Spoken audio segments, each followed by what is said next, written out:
প্রিয় ফেসবুক বন্ধুগণ, বেশ কয়েকদিন পর চলুন আজকে আবার একটু বই পড়ে আসা যাক।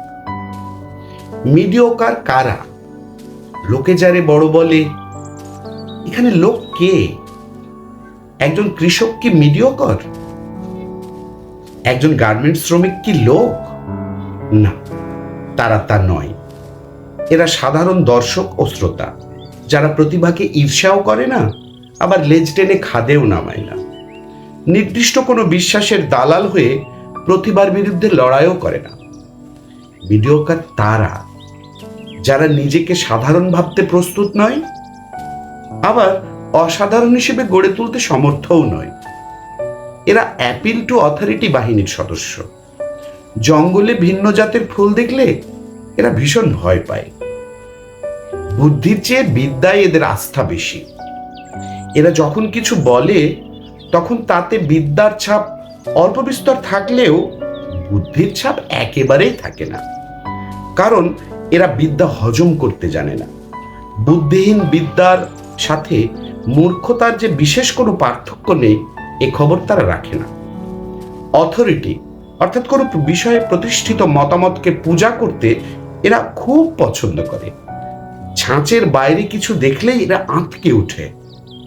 সর্বদা বাস করে প্রথা ও প্রতিষ্ঠানের ভেতর। নিজের চেয়ে উঁচু, নিজের চেয়ে মহৎ কাউকে দেখলে এরা হীনমন্যতায় ভোগে।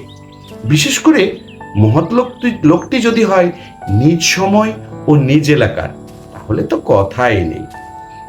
জীবিত প্রতিভাকে কবর দেওয়ার জন্য এরা ঢাল হিসেবে ব্যবহার করে মৃত প্রতিভাকে। এরা যখন পছন্দের কারো প্রশংসা করে, তখন মূলত অপছন্দের কাউকে ঘায়েল করার উদ্দেশ্যেই তা করে। দুর্বল পশুর মতো এরা পাল বেঁধে চলে। যেহেতু এরা সংখ্যায় অধিক এবং স্বভাবে নির্লজ্জ আর খুবই স্বার্থ সচেতন, তাই এদের পক্ষে দর্শক, শ্রোতা ও পাঠকের সাথে তাল মিলিয়ে চলা সহজ হয়।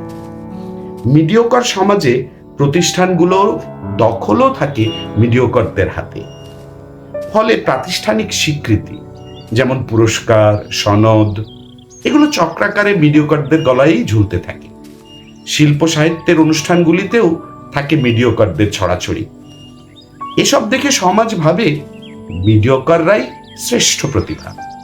মিডিওকরদের সৃষ্টিই শ্রেষ্ঠ সৃষ্টি। কারণ সংখ্যাগরিষ্ঠতার যে শক্তি, সেটাকে সমাজ উপেক্ষা করতে পারে না। কিন্তু মানুষকে সংখ্যাগরিষ্ঠতার শক্তি তথা লোকের জঙ্গল সম্পর্কে সাবধান হতে হবে। মূর্তি ভাঙা প্রকল্প, মহিউদ্দিন মোহাম্মদ, পৃষ্ঠা 70-71।